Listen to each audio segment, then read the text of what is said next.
반갑습니다. 송주준입니다. 지금 영상을 시청하시는 모든 분들, 99% 이상의 모든 분들이 원하는 바는 도대체 이재명에 대한 재판이 어떻게 될 것인가, 그리고 또 언제 재판 결과가 나올 것인가, 이게 이제 우리 최대 관심사 아니겠습니까? 이미 뭐 보고 계시는 분들은 잘 아시는 것처럼 10월 달까지 재판 결과가 나오게 된다라고 하는 게 두 가지 정도가 있죠. 위증교사가 한 가지가 있고, 그리고 또 김문기 씨를 모른다라고 얘기했던 선거법 위반에 대한 거 요 두 가지가 있습니다. 그런데 오늘 저희가 좀 생각을 해봐야 되는 건 10월 달에 나오는 그 재판 결과 두 가지뿐만 아니라 내년 2월 달, 2월 달에 이제 그 법원에 인사 이동이 있지 않습니까? 2월 달 전에 재판 결과가 나올 수 있는 것도 두 가지 정도가 있다라는 얘기가 지금 나오고 있어요. 첫 번째 같은 경우는 뭘까요? 2월 달까지 나올 법한 재판 결과 혹시 뭐라고 생각하십니까?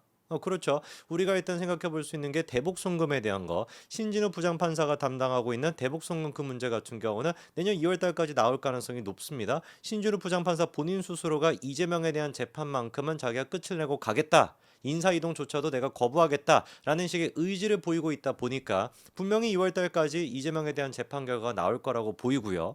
근데 이것뿐만 아니라 한 가지에 대한 재판 결과가 더 나올 수도 있을 것 같습니다. 그게 바로 뭐냐? 위례 신도시에 대한 재판 결과도 2월 달 전에 나올 수도 있다라는 것인데 이게 뭔가 좀 이상하죠? 왜냐면 위례 신도시 같은 경우는 지금 어떤 상태입니까? 위례 신도시, 대장동, 그 다음에 성남 FC 요 세 가지가 지금 한꺼번에 묶여서 백현동까지 해가지고 네 가지가 묶여가지고 병합이 돼 있는 상태다 보니까 대장동 사건 같은 경우는 아직까지 재판이 시작되지도 않았습니다. 지금 이제 마무리가 됐던 게 위례 신도시에 대한 것만 마무리가 됐고 이제 대장동에 대한 재판으로 넘어간다라고 하는데 생각해 봤을 때 지금 이제 위례 신도시 하나만 하더라도 3년 가까이가 걸렸으면은 대장동에다가 성남 FC가 됐거나 백현동이 됐거나 이거 다 합치게 된다면 얼마나 걸리겠습니까? 10년 이상 뭐 걸릴 수도 있겠죠. 그런데 왜 도대체 내년 2월 달 전까지 위례 신도시에 대한 재판 결과가 나올 수도 있다라는 것이냐? 두 가지 이유가 있는데요. 첫 번째 같은 경우는 검찰이 지금 준비하고 있는 한 가지 수가 있다는 것이고 두 번째 같은 경우는 그 수를 받아줄 수 있는 법원의 변화된 분위기도 있다라는 것이죠. 도대체 무슨 소리인지 그거에 대한 이야기를 좀 말씀드리고자 합니다.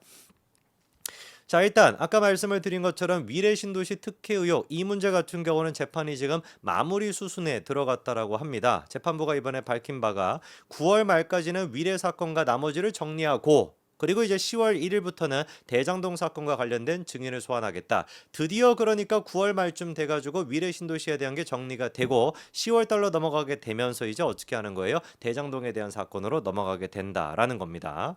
자, 그러면 이 부분에 대해 가지고 이재명 측은 어떤 식으로 지금 반응하고 있냐? 위례 신도시에 대한 재판 결과가 이제서야 끝이 나는데 정말 이제서야 끝이 나는데 이것조차도 받아들이기가 힘든가 봅니다. 그래서 지금 하는 얘기가 뭐냐?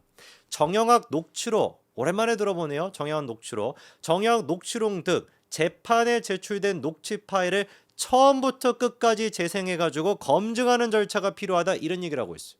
개미친 소리죠. 아니 이미 녹취록 같은 경우는 다 듣고 한 번 다 듣고 검찰도 이거 정리하고 그래가지고 법원에서 다 지금 심리가 끝난 상태인데 이제 봐가지고 또 뭐라고 하는 거예요. 정형한 녹취록 그게 막 한두 파일입니까? 이게 막 수천 시간 가까이가 되는 것인데 그거를 처음부터 끝까지 싹 다 재생해가지고 다 검증해야 된다 이렇게 얘기하는 겁니다. 3, 4년 가까이나 걸려가지고 드디어 지금 위례 신도시에 대한 재판이 마무리가 됐는데 그것조차도 시간을 더 끌기 위해 가지고 녹취 파일을 처음부터 끝까지 다 듣자 이런 지금 얘기를 하고 앉으니 이거 미친 소리 아닙니까?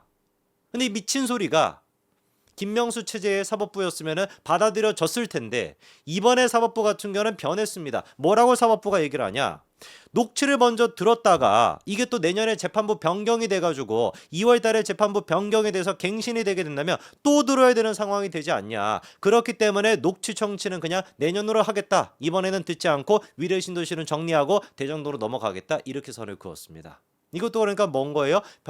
법원에 일단 변화된 모습인 것이죠. 옛날 같았으면은 또 뭐 이재명 측에서 뭐 어쩌고 저쩌고 해가지고 검찰이 무슨 뭐 녹취를 막 조작했다 뭐다 이런 소리 하면은 그거 뭐 확인해 보겠다고 싹 다 뭐 듣게끔 하다 뭐 이럴 수도 있었는데 법원에서 이번에 명확하게 선을 그었습니다.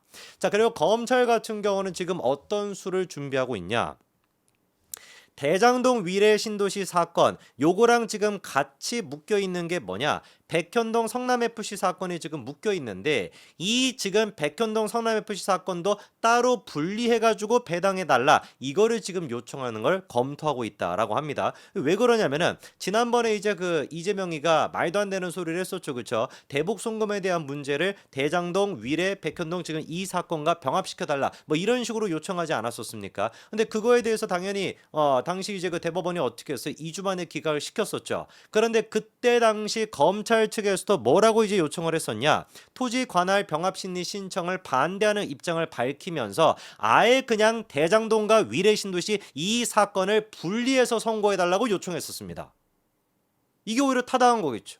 그리고 이 분리 선고를 요청하는 거에 대해 가지고 이미 대법원 같은 경우는 이재명의 병합 신청에 대해서 2주 만에 기각한다라는 굉장히 이례적으로 빠른 시간에 기각을 했기 때문에 검찰이 지금 요청하고 있다라는 거. 대장동과 위례 신도시 두 가지를 분리해서 선고해 달라라고 하는 제안 자체가 통할 수도 있다라는 것이죠. 왜? 지금은 어떻게 됐습니까? 위례 신도시에 대한 재판이 다 끝이 났으니까 이제 대장도로 넘어가니까. 충분히 검찰 입장에서는 뭐라고 설득할 수 있겠습니까? 이재명 측에서 탄핵소추안을 검사에 대한 탄핵소추안을 막무가내로 지금 통과시키고 헌법재판소에서는 만장일치로 또 그게 기각이 되지 않았습니까? 이런 것들이 전부 다 지금 검찰 논리를 뒷받침해 줄 수가 있겠죠.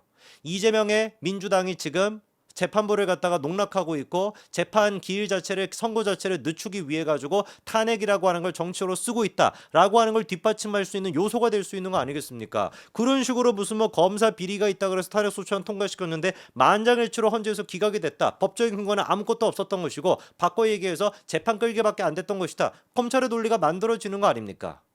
이런 식으로 시간이 끌리고 끌려가지고 그리고 또 이화영 같은 경우도 계속 재판을 지금 지연시키고 있고 모든 재판이 지연되고 있는 와중에 위증교사 지금 이제 위례 신도시에 대한 게 3년 만에 지금 재판이 끝났다라고 한다면 먼저 이거를 선고해 주는 게 맞다라고 분명히 법원에 요청할 수가 있고 그렇게 지금 요청을 하겠다라는 것이고 법원 또한 마찬가지로 그거를 받아들여야 됩니다. 위례 신도시만큼은 일단 먼저 결과를 내고 그래야지 다음에 2월 달에 또 재판부가 바뀌었을 때 대장동을 갖다가 위례 신도시랑 사실 같은 구조로 움직이고 있다 보니까 같은 논리에 따라 가지고 금방금방 이거를 또 처리할 수 있지 않겠습니까?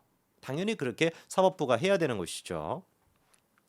이재명 같은 경우는 지금 뭐 주 5일 재판을 받게 된다 이런 식으로 만약에 검찰이 지금 요청하는 것처럼 또 분리 선고가 되게 된다면은 그리고 또 이제 대장동과 그다음에 또 백현동 이런 것들이 분리가 되게 된다면은 사실 이제 주 5일 동안 재판을 받을 수도 있겠죠, 그렇죠?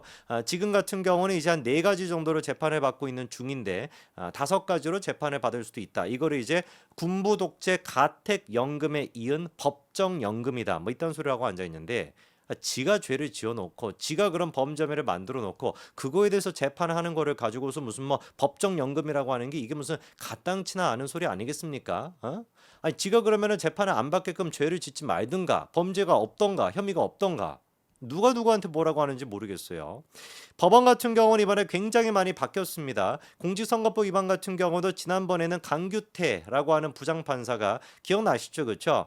2년 가까이나 이번에 시간이 끌리고 결국에 재판이 나오는 것인데 결과가 자기가 이제 그 재판장으로서 계속해가지고 심리하다가 갑작스럽게 사직을 하지 않았습니까? 강규태가. 그래가지고 2월 달부터 시작해서 한성진 부장판사가 맡아가지고 그러다 보니까 지금 선고까지 2년이 넘게 걸렸었는데 강전 부장판사가 뭐라고 했습니까? 내가 사직하지 않더라도 물리적으로는 총선 전 판결이 선고되기는 힘든 상황이었다라고 하는 개떡 같은 진짜 무책임한 소리를 했었죠, 그렇죠? 그런데 이런 것들 같은 경우도 지금 어떻게 됐어요? 재판장이 이제 한성진 부장판사로 바뀌고 난 뒤부터는 아예 그냥 절차도 최대한 간단하게 빠르게 진행하면서 심리의 속도를 내 가지고 10월 달에 이제 재판 결과가 나오게끔 되는 것이고요. 위증교사 같은 경우도 마찬가지로 10월 달에 재판 결과가 나오게 되고 항소심 같은 경우는 이재명의 이전 사건들 뭐 이재명 같은 경우는 백과사전 아닙니까? 뭐 워낙에 뭐 범죄 혐의가 많고 워낙에 재판받은 기록이 많다 보니까 이재명을 분석하면 미래를 알 수가 있는데 왜 2018년도에 지방선거 그때 당시 이제 TV 토론에 나와가지고 형님을 강제 입원시킨 거 그것 때문에 이제 그 또 기소가 됐었잖아요. 공직선거법 위반으로 12월 달에 2018년도 12월 달에 기소가 돼가지고 6개월 만에 1심 재판 결과가 나왔었고 1심 재판 나오고 4개월 만에 2심 재판 결과가 나왔고 2심이 나오고 10개월 만에 대법원까지 나왔습니다. 이 우리가 루트를 생각을 해봤을 때 1심 선고가 나오고 난 뒤에 이번에 이제 10월 달에 재판 결과가 나오지 않습니까? 4개월 만에 항소심 결과가 충분히 나올 수도 있죠. 이미 이재명이 2019년도에 표본을 만들어 놨으니까. 100% 그래가지고 2월 달 전까지 이재명의 황금빛 시간, 지금도 황금빛은 모르지만 그거는 바라게 될 것이다. 바라게 될 것이다. 저는 확신합니다. 여기까지 말씀드리겠습니다. 감사합니다.